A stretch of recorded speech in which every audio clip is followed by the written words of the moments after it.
And without further ado, I would like to welcome our first distinguished keynote speaker, Professor Brigitte Aulenbacher. Brigitte Aulenbacher is a professor of sociological theory and social analysis, the head of the Department of the Theory of Society and Social Analysis at the Johannes Kepler University of Linz in Austria, and co-editor of Global Dialogue, the magazine of the International Sociological Association. In addition, she is a vice president of International Karl Polanyi Society. Her fields of research include social inequalities and justice, and theoretical and empirical work on labor, care, marketization, or science. She's a distinguished scholar and author of several academic publications, whose work has made important contributions bridging theories of contemporary capitalism, critical theory, and feminist theory. In 2019, she received the Kurt Rothschild Award for her work on Karl Polanyi. So welcome, Brigitte, and she's going to present the presentation, How to Care, Live in Care, the Limits of the Market Society and the Search for Sustainable and Just Modes of Care Provision. Welcome, Brigitte, and we switched the screen so that the floor can be yours. Thank you very much, Susanna, and thank you very much, Petra, for this really kind invitation. I'm really happy to contribute to the conference, and to be honest, I would have loved to be in Prague, but it is not possible because our university does not approve travel applications anymore. You may have heard that we have a lockdown and a high-risk region in Upper Austria, and it is not possible for me to come and to travel. So thank you very much for this really kind invitation and for this really kind introduction. I would talk about please the next slide, about how to care, and will present some theoretical reflections and some examples from the Austrian care of live-in care, the Austrian case of live-in care. The next slide, please. I will draw on a project, a tri-national project in collaboration with the Goethe University and the University of Zurich. And I'm really grateful to our team, our transnational team, for a long-standing collaboration, and in particular the Austrian team, Michael Leibelfinger and Veronika Prila, for an intensive collaboration on the Austrian case study. So I draw on this project, and I draw on results which are due to all the research done in Switzerland, Germany, and Austria. The next slide, please. I want to go through these 3 points. First, the theoretical reflections on the limits of the market society, then the case of live-in care in Austria, and then the question how to care, which is not an abstract one, but a very concrete one, related to some developments we are witnessing today. Please, the next slide. So let me first tell you what I understand under the term of care, and I refer to John Tronto's idea of hominis curans, what means that everybody in the whole lifespan is needy, and we have to recognize the neediness of human beings, and this always mean to recognize care as a species activity to sustain livelihood in face of the contingency and the vulnerability of life. The core of care is not labor, the core of care is relationships.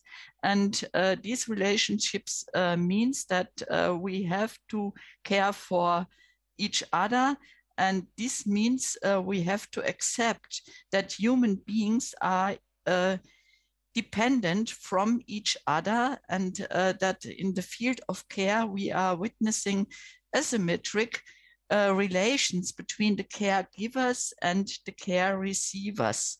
They are not able to a kind of equivalent exchange as it is the case in other fields of our society.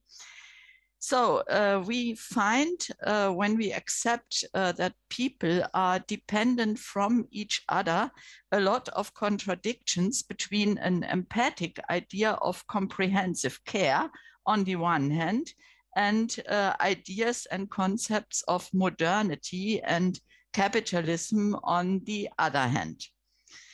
First, there is the modern idea of man and the modern idea of progress. In the modern idea of man, self-care capacity and autonomy are the main ideas, instead of an idea of the interdependence or the dependent relations between men. Furthermore, we have an idea of controlling and mastering the contingency of life and the vulnerability of life. And we have a very strong need to justify if we care for others and if people are not prepared to care for themselves. This means that we have a core conflict between an empathic idea of care and the ideas of autonomy going along with modernity and going along with the modern idea of progress in the sense of mastering the contingency of life. This goes along with an under-evaluation of care. Care is related to the subordinated side of modernity, to body, to nature, to emotion, and it is associated with the female. And everything what is conceptualized to be cultural, to be related to the mind or the rationality, is associated with men or with male identities. So in this core of contradicting ideas of an empathic concept of care and the idea of progress and men in the modernity, we already see that capitalist societies, which are modern societies focusing on a specific kind of economy, are not able to care in an empathic sense. I call this a structurally careless capitalist economy. In capitalist societies, care is subordinated to other purposes, not at least profit-making, by abstraction from care needs. And care is appropriated. Other sectors of the fields where care work is organized are the basis for appropriating care and care work. And we have a third principle of capitalist economies, which also concerns care. This is the valoration, and we find different kinds of valoration of care and care work, and live-in care is one of them. Please let me go to the next slide.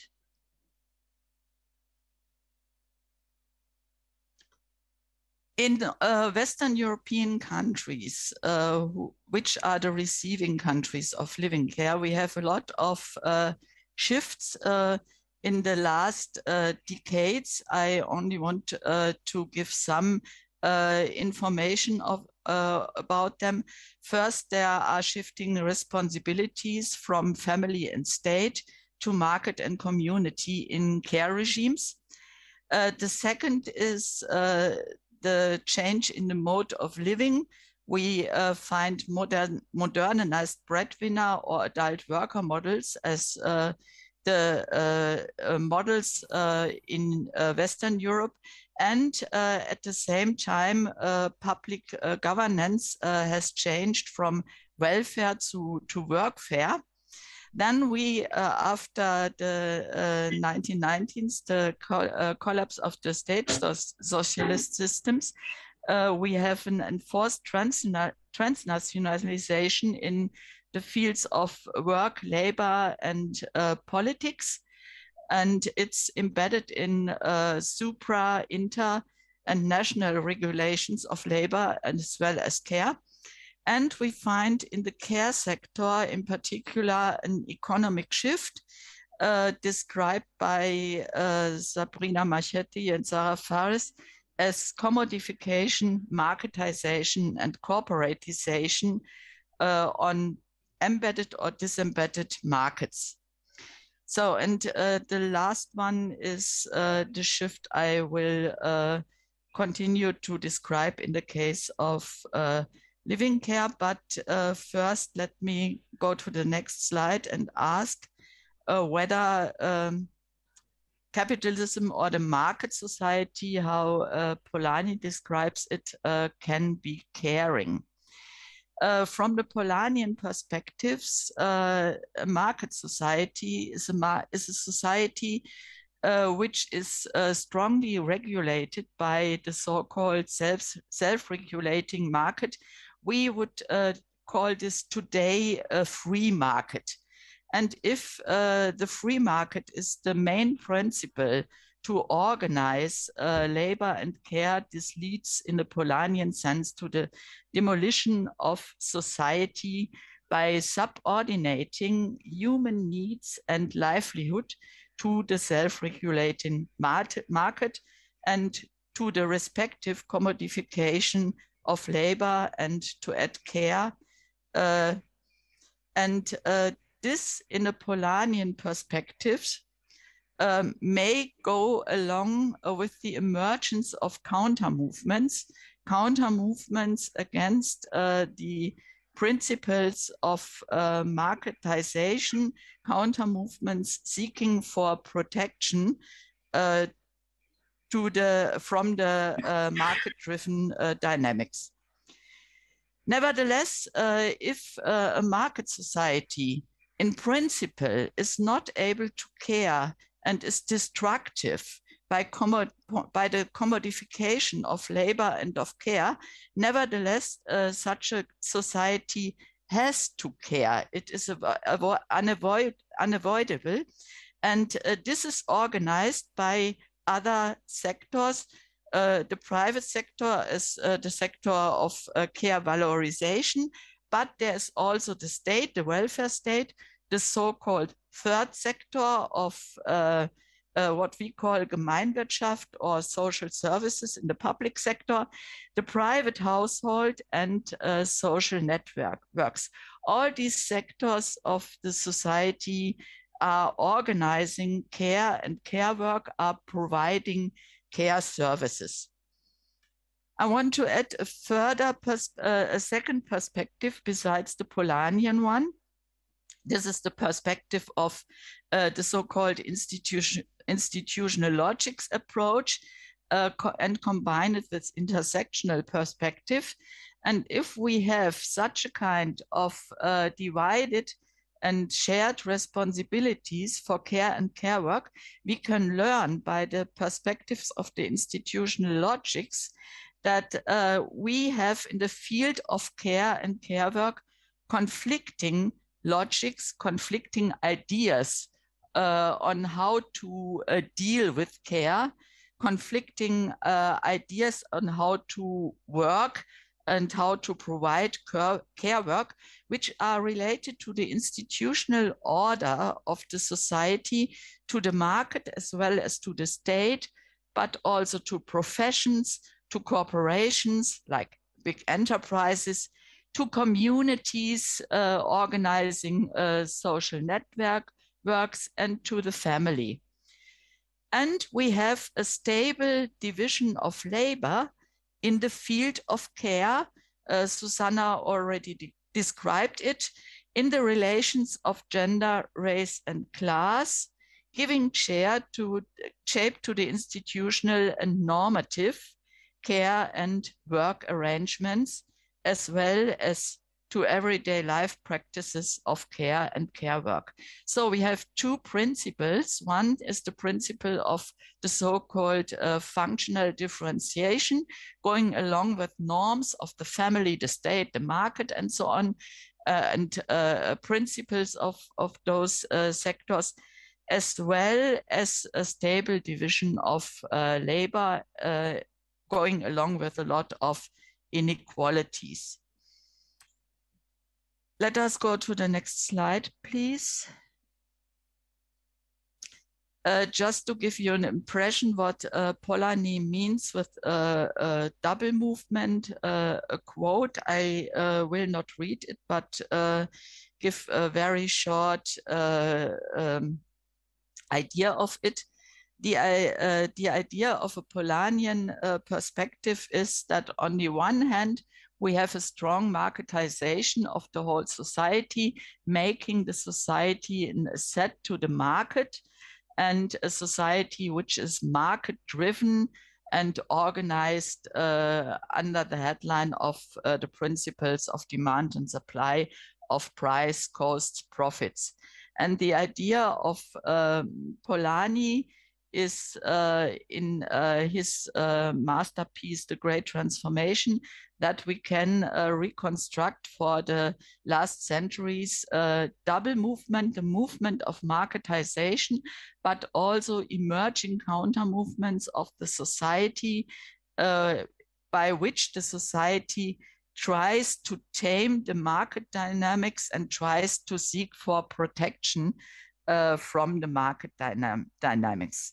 And I would like to ask you to go to the next slide, because I now want to discuss live-in care in a Polanyian sense. And if we have a look on live-in care in a Polanyian sense, then we have first the movement of marketization. We have to recognize that the adult worker society in the receiving countries of live-in care in Western Europe has a flip side. And the flip side is a care gap which has to be bridged between the emerging, the declining welfare states, not offer the needed care provision, and the erosion of gender and intergenerational arrangements, what means that also the family is not able anymore to provide care in the formerly given way. So the market society organizing care along as the principles of the markets goes along with, on the one hand, an abstraction from care needs in the sending countries. Wichterich calls this a care extractivism, and it goes along with the appropriation and valorization of migrant care and care work in the receiving countries, and the live-in care is one of the most important models to organize both, to organize a care drain from the sending countries going along with care extractivism, and the care gain in the receiving countries going along with the appropriation and valorization of migrant care. So we have a twofold commodity fiction in a Polanyian term. We have the commodification of the Polanyian fictitious commodity labor, but we also can add, we have the commodification of care in the offer of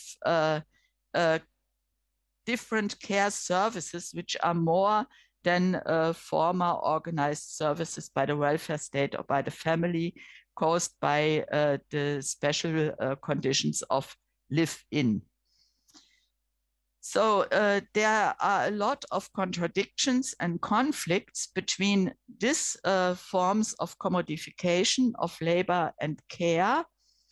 And one which is a very prominent result of our tri-national project is that there is a fundamental contradiction between decent care and decent work. Live-in care is a mode and a form of care provision which offers or promises to offer decent care without being able to guarantee decent work. And we see that in many examples. By example, that the promise is to offer professional care of high quality by cheap labor to reduce the costs. So we see that there is a fundamental contradiction between the offer of and the promise of decent care and the reality of cheap work. So let us go to the next slide. Together with Michael and Veronica, but also other authors, give a lot of insight in that we have in the field of living care double movements, and I want to make this division between two difference between two sorts of double movements. One is a wide variety of Polanyian counter movements seeking for protection against the dynamics of the market. These are protests of the care workers. You see this care worker, we are not slaves, is the protest note. There are labor disputes of trade unions. There is a state market regulation by a set of policies motivated by the undermining of standards concerning the quality of care, as well as poor working conditions and so on. And they raise a lot of questions of social justice. These are Polanyian counter movements concerning live-in care from a perspective from inside of this arrangement. But there is another counter movement which is of interest in the transformation of the care regimes. We can witnessing in our societies in Western Europe not only a market shift, as I have elaborated with Karl Polanyi, but also a community shift. The search for alternative modes and forms of caring, reacting on the market-driven care provision of the last decades, as well as following totally own ideas and imaginations of a caring society. This is, from my perspective, the overarching Polanyian double movement in the receiving countries, a shift to the market, a market shift and a community shift, contradictory to each other. So I would like to go to the case of Austria, live-in care in Austria. Please give me the next slide. You see, in Austria, live-in care is brokered care. There are brokering agencies, private companies, as well as companies in family ownership, transnational companies,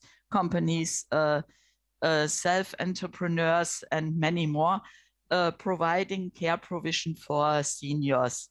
And you see on this picture what they provide: nursing and medical services, household-related services, a kind of conversation, role in society, and personal assistance in independent living.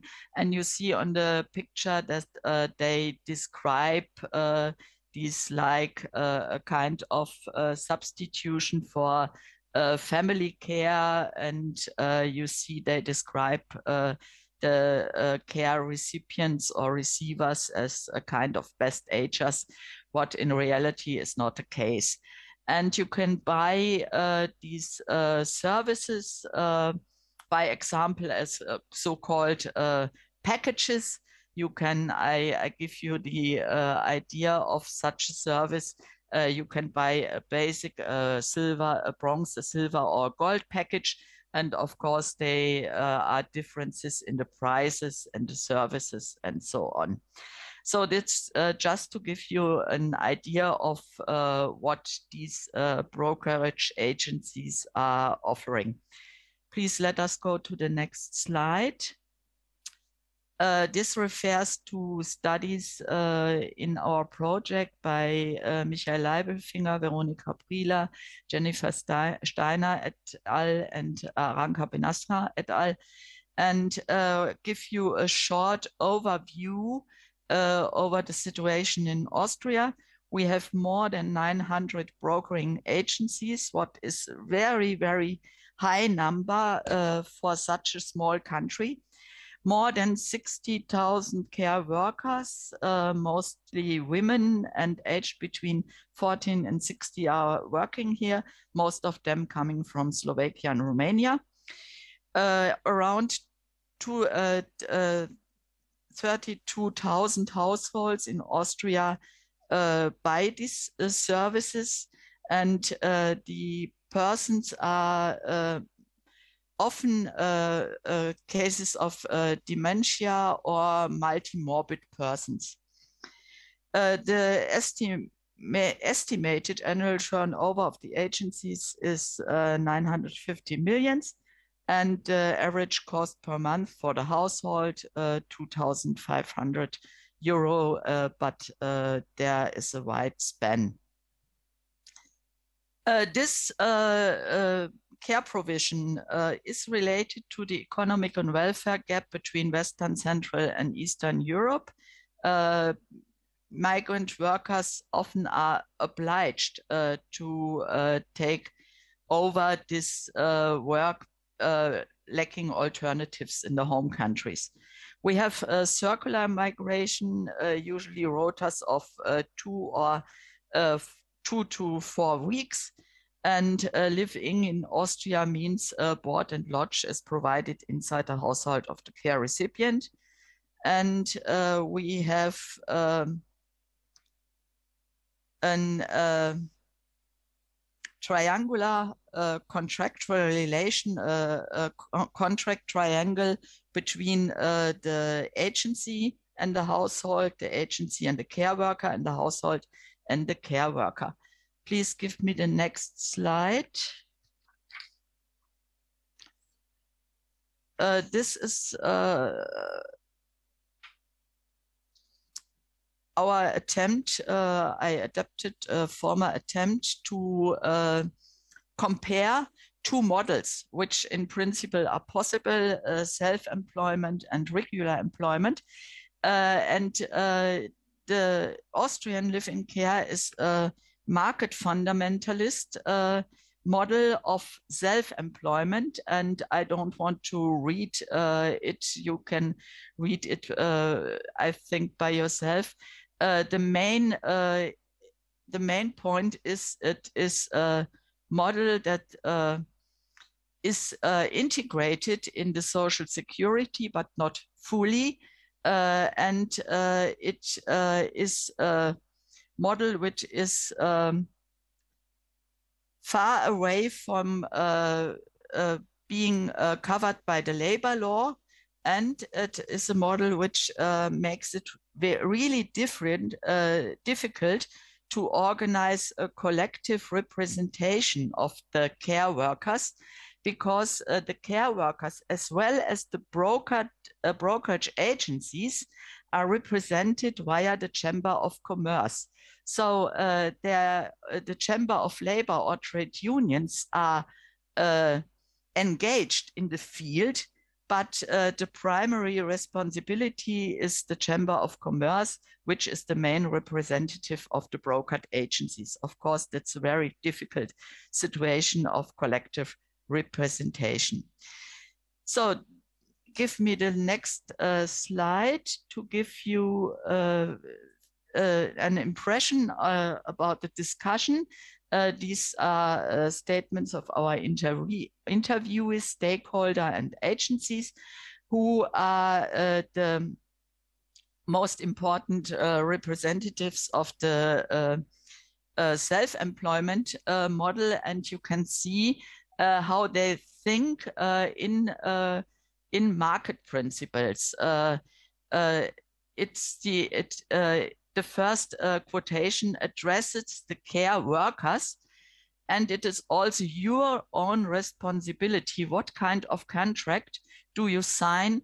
What does it say? That is your freedom of contract, but it also means is your own responsibility to act prudently. How much money do you ask for? That is also the market, yes. The idea behind the self-employment model is that the care workers, the agencies, and the households are equal partners on the market and negotiate all conditions of care and work in their own interest carefully. But of course, we don't have this situation in live-in care because we have very dependent care workers and very unequal power relations in these arrangements. So I want to have a look on this situation now. Please give me the next slide. The powerful actors in the field are the agencies, and the agencies are acting in a double role. One is the agencies as brokers, the other one is the agencies as stakeholders. The agencies of brokers, this is very shortly described. They are responsible for needs analysis, the health status, the required level of care in the households, and so on, and they inspect the households. They recruit the care workers and broker and place them into the household, arranging the contracts, trade certification, and so on. The most important point from their side is the matching. They select the individual care workers which would fit best from their perspective to the care recipients, and they introduce them to the household, and they inspect and control the care work in the household. This is the part of the brokerage, but they also act as stakeholders. They are drafting the contracts, and by drafting the contracts, they also are influencing the contract models of the Chamber of Commerce as well as the working conditions because they include further services like payment handling, shuttle services, and so on, which is the frame for the care workers then. They act in conflict management, mediation in conflicts in case of conflicts in the household, and they replace carers and sometimes reassign carers to other households. So this conflict management is one of the established tasks of the care brokers in the meantime, and both is related to lobbying efforts for the regulation of care, live-in care by demanding a quality seal for the brokerage itself, what also means by trying to regulate the market and to give advantages of the market for special care agencies. Let us go to the next slide, please.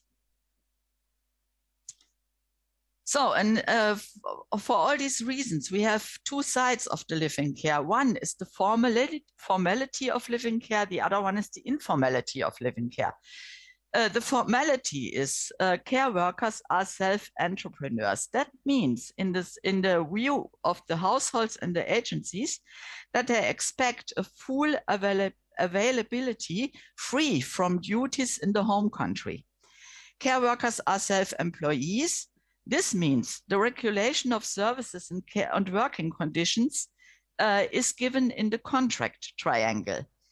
And the placement is the begin of the home care arrangement, the expectation of all participants in the households and the brokering agencies is the beginning of a professional arrangement. And the contract is, of course, a case of rights and duties. But the informal side of the living care is a totally other one. We have individual negotiations in the household about the equipment and support for the transnational work-life arrangement. Can they make use of internet? Can they get in touch with their relatives? The individual negotiations about the service in the working conditions, the break, the restrictions of the given household order, the care recipients' needs, and the lacking of an exit option are ridiculous limitations of the care workers. Then we have individual negotiations of the get-together of two strangers in the intimity of the household. This goes along with the management of emotions. And we have individual negotiations about these relations, these unequal relations combined with the expectation of moral ideas of live together as well as power relations. Please give me the next slide to give you a short impression on how the live-in carer discuss this situation. And you see there are examples of exploitation of the live-in carers, of exploitation of disregard, let them not use the shower, by example, or discuss that they may eat too much. And we have examples of how to manage emotions in the very difficult balance of living close together but being in distance from each other. And we have the example of managing such things to be jealous if the relation to the living carer is too close. So give me the next slide, please. Let us have a look on living care in the pandemic. There, the agencies also have been the most powerful agents in the field. They reacted on the pandemic as the managers of the crisis. And this the Chamber of Commerce invited to a crisis management team, and leading agencies worked in a coordinated manner on a pandemic management, also counseling the care workers. The extension of the services has been information policies about the border regimes, co-organizing of testing, vaccination efforts, and the distribution of protective equipment. And this has been a consolidation strategy. The resilience of living care as the appropriate model of senior care compared with care homes.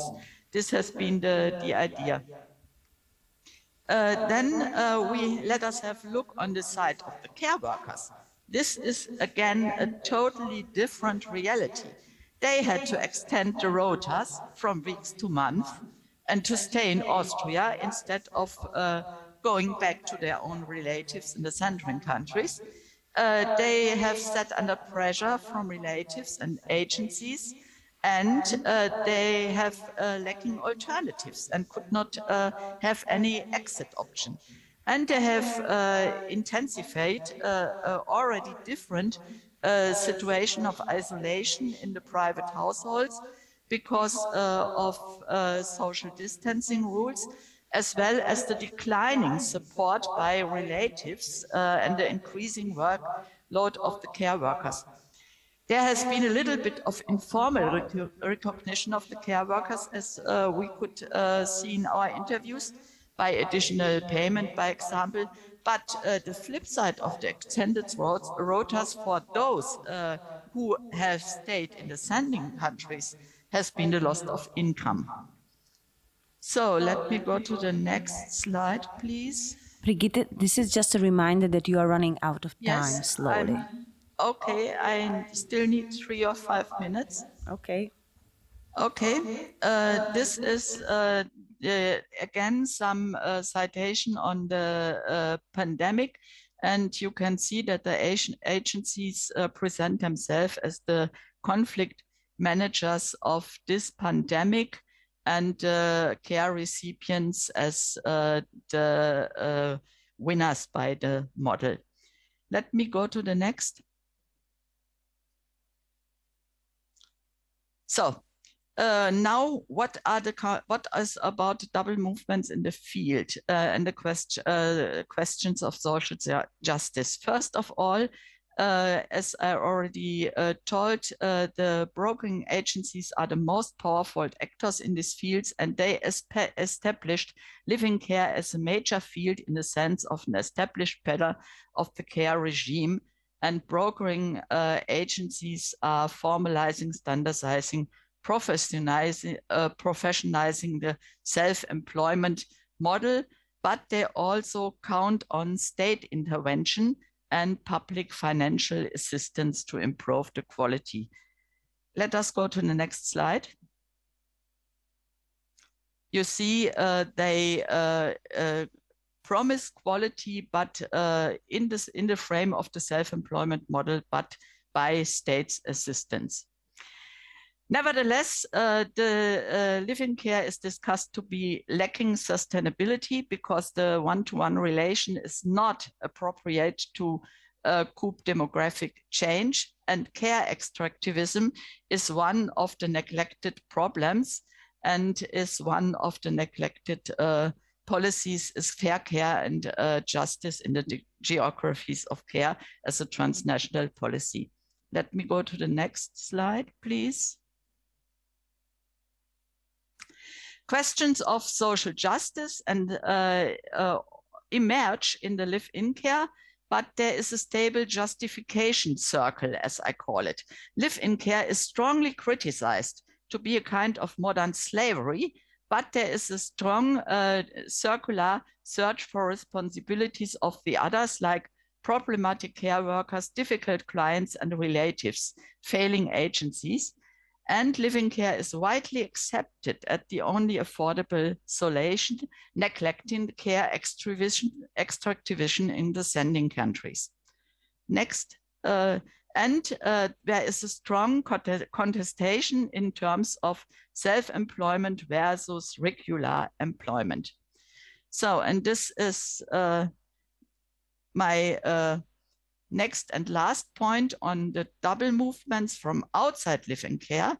There we have to witness new forms of care which are designed to be alternative models.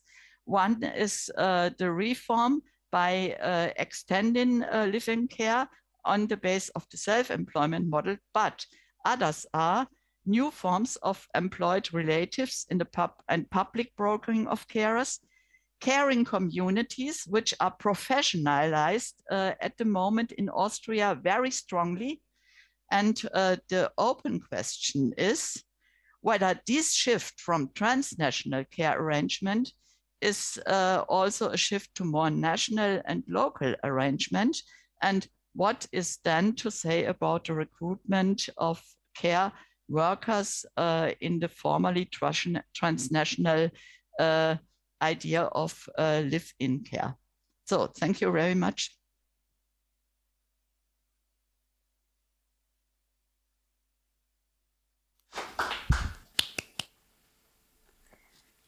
Thank you, Brigitte, for wonderful lecture. And this is just a reminder for our audience online that you can also raise questions. The easiest way would be to put your name in the chat. So We've got still several minutes for the discussion. If any of you do you want, I can go first, but don't want to. Well, so maybe we can collect more questions. So, would you be so kind and then also pass the. Yeah, just take it and then keep it if somebody. Thank you.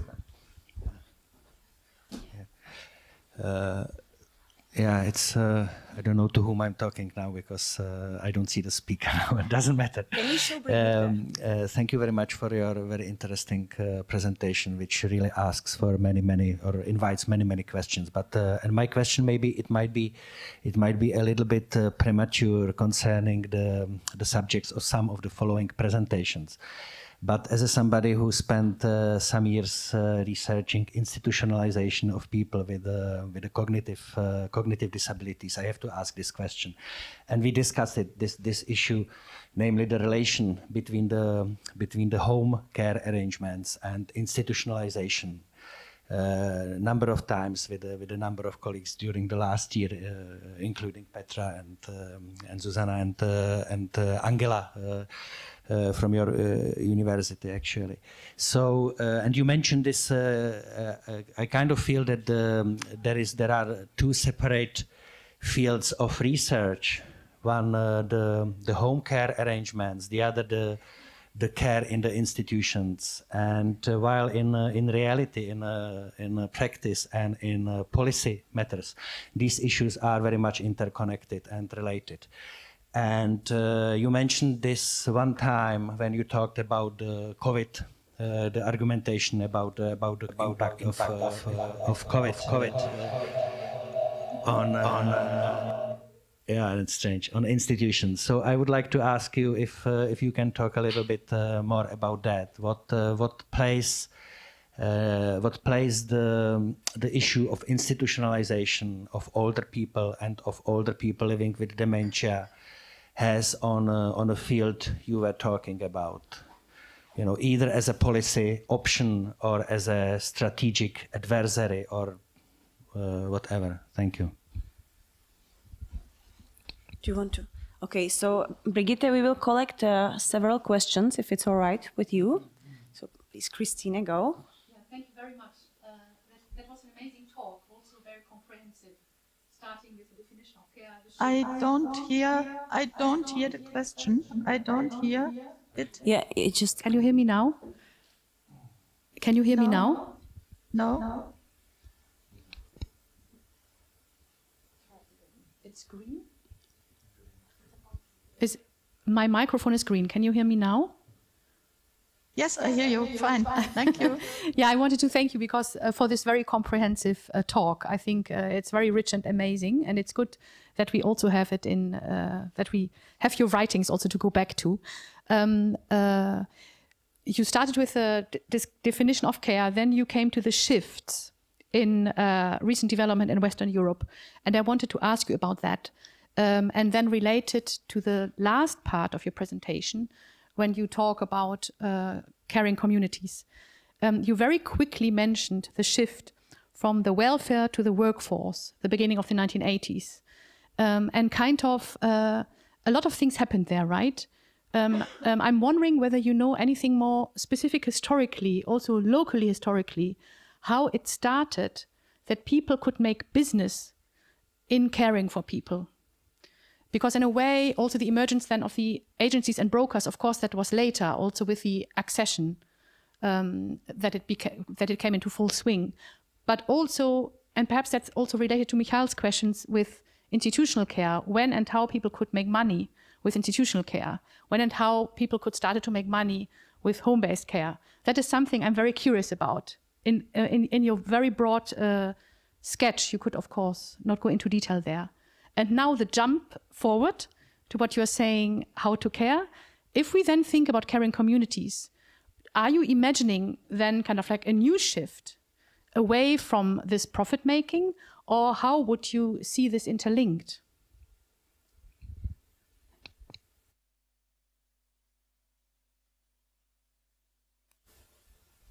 So one more, and then we will give you floor to respond. Is that all right? Yes, Okay. yes. Okay. Please, So, Brigitte, thank you very much. This was a brilliant talk. And my question is really just a follow-up question concerning this shift toward the communal models. Because I think what is important to think about, and let's start the discussion, you have already made references to that. But what are the key conditions, how we should control the market? So because we always just promote the good thing, but at the same time we have to control the not okay thing. So what would be the key structural conditions that the market can be controlled in swallowing up everything? Because that, I think, is super important. Let's not be naive in this respect, because we are talking about huge profits, huge money, huge capital. So I think let's talk about that as well. Thank you.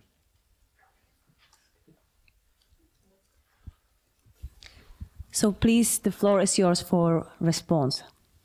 Yes, let me start with the last point. The control of the market. Attila, thank you very much for this question. This is a really difficult point. Indeed, the living care is an established model, and we have a lot of profit in the meantime in this sector. And there is a very vivid discussion in Austria whether the only point to reorganize it is the regular employment instead of the self-employment and the ban of self-employment. So I think that the regular employment is a really interesting case, but it would it would need to reorganize the complete system of living care. And if we think about a reorganized system of living care, then we also have to think about the role of the brokerage agencies. And this means the question whether brokering agencies should act as employers. And if we think in such a direction, then we have to think also about the next stage of privatization and corporatization of living care. This means there is no solution without the risk to go into the next stage of marketization and corporatization of living care. Nevertheless, I think we have to be so naive to think about the control mechanisms in this field, but they are strongly depending on the status of regular employment, because the self-employment model is the most difficult obstacle of regulating this field, because the only intervention which can have any effect on this model is the state intervention. If you relate the financial assistance of the state to criteria, that's the only option to influence this model. So indeed, this discussion about the regular employment is a very important one, but it cannot be considered to be not related to further marketization and corporatization. That would be naive. Then I go back to the second question of Christine. When this shift began, when privatization and corporatization has been possible in Austria, we can date this in the early 19th. It is combined with the opening of the borders and the EU migration, the widening of the EU migration, and we cannot only witness these tendencies in living care, but also in residential care. And indeed, we have Austria is part of a tendency also in Italy, in Sweden, in UK, but not such enforced compared with these countries of marketization, corporatization of the care and health sector. So we can witnessing this from the 1990s, what means relatively late compared with other states. The question of caring communities, yes, it would be naive to say that these are only alternative models and better models than everything what is institutionalized until today. Because, of course, this current professionalization of caring communities goes along with new ideas of care, with the idea of the good life for all. But of course, in caring communities, you have criteria like belonging, not rights and duty, like the welfare state and the welfare policies. And of course, caring communities are not only projects of civil societies. Caring communities are also projects of non-profit organizations as well as of for-profit organizations. So we have a new form of welfare mix, which is not only focused on what we called volunteer work or civil societies engagement, but also is a tendency of or recommodification of care in different modes of forms and modes of caring. And the first question, I did not understand your name. Sorry for that. The question of institutionalization of the relation between home care and other forms of care.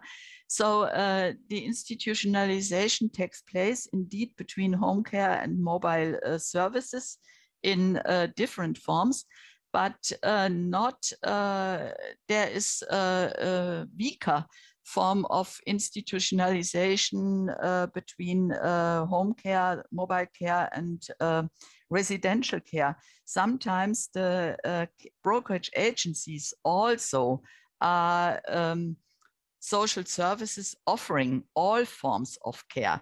In this case, living care often is considered to be a first step on the way to residential care, and there are strong institutional relations between the modes and forms of care provision. But the most strongly relation between other institutionalized forms of care provision is between the mobile services and the live-in care. And of course, there are other forms and modes to institutionalize care. I only could shortly mention it, like the experiment of paying relatives for live out or live in care, which is a state project at the moment in Austria. So I hope I could answer the questions. Yes, thank you very much. And unfortunately, we are running out of time. And in order not to cut the time of the next presenters, let me thank Brigitte for your contribution and the discussion.